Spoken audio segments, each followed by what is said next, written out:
राजस्थान में 7 सीटों पर होने वाले उपचुनाव का बिगुल बज चुका है। ऐसे में आरोप प्रत्यारोप का दौर भी अब शुरू हो चुका है। जहां हनुमान बेनीवाल के लिए टेंशन बढ़ती जा रही है, वहां लगातार बीजेपी और कांग्रेस दोनों ही हनुमान बेनीवाल को घेरती हुई नजर आ रही है। दिव्या मद्रेना, ये नाम आपने पहले भी सुना होगा, और हनुमान बेनीवाल, ये दोनों एक ऐसे नाम है जो राजनीति के अंदर अपना अच्छा खासा दबदबा रखते हैं। अब दिव्या मद्रेना और हनुमान बेनीवाल की तकरार किसी से छुपी हुई नहीं है। दिव्या मद्रेना मैदान में उतर चुकी है और लगातार हनुमान बेनीवाल को आड़े हाथों लेती हुई नजर आ रही है। हाल ही के अंदर दिव्या मद्रेना एक कार्यक्रम में पहुंची, जहां उन्होंने जमकर हनुमान बेनीवाल पर निशाना साधा। सबसे बड़ी बात यह रही कि इस दौरान एक बार भी दिव्या मद्रेना ने कहीं भी हनुमान बेनीवाल का नाम नहीं लिया, लेकिन बिना नाम लिए ही बहुत कुछ कह गई। दिव्या मद्रेना ने तो यहां तक कह दिया कि मैं अपने स्वाभिमान से समझौता नहीं कर सकती, मैं स्वाभिमान के साथ समझौता किए बिना ही राजनीति कर रही हूं।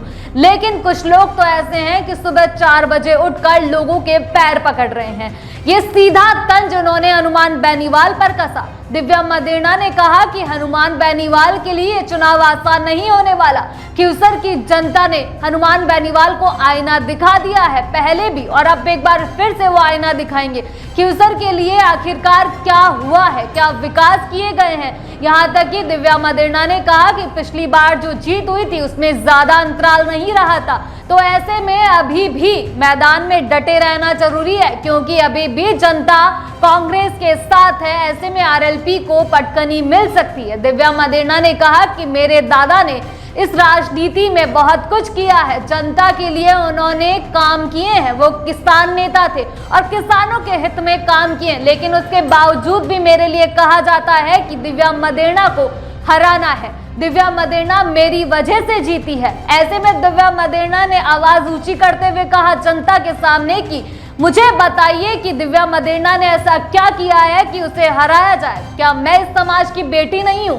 क्या मैं इस समाज की कुछ नहीं लगती? ऐसे में दिव्या मद्रेना काफी लाल पीली होती हुई भी नजर आई थी। उन्होंने तीखे तेवर दिखाए और लगातार हनुमान बेनीवाल पर एक के बाद एक कई निशाने साधे। दिव्या मद्रेना ने कहा कि मैं इस समाज की बेटी हूँ। जनता ने कहा कि दिव्या हमारी बेटी है, अगर आप इसके लिए कुछ कहोगे तो आपको आईना हम जरूर दिखाएंगे, और हो भी वही रहा है। यही कारण है कि उन्हें सुबह 4 बजे उठना पड़ रहा है और लोगों के पैर पकड़ने पड़ रहे हैं। इसके साथ ही दिव्या मद्रेना ने कहा कि भाग्य में लिखा हुआ कहीं नहीं जाता है। अगर भाग्य में जीत लिखी हुई है तो वो जरूर मिलेगी, अगर जीत लिखी हुई नहीं है तो कहां से मिल जाएगी। इसके साथ ही उन्होंने जम्मू कश्मीर का भी जिक्र किया। इस दौरान उन्होंने कहा कि मैं तो जम्मू कश्मीर दौरे पर थी। इस दौरान उन्होंने कहा कि जम्मू कश्मीर में सेब होते हैं, मैंने सेब भी खाए हैं, मेरा कुछ नहीं बिगड़ा, मेरा आज भी वही दबदबा है। मैं राजनीति में अपने अस्तित्व को कायम करने के लिए आज भी मैदान में डटी हुई हूँ, लेकिन अगर बिगड़ा किसी का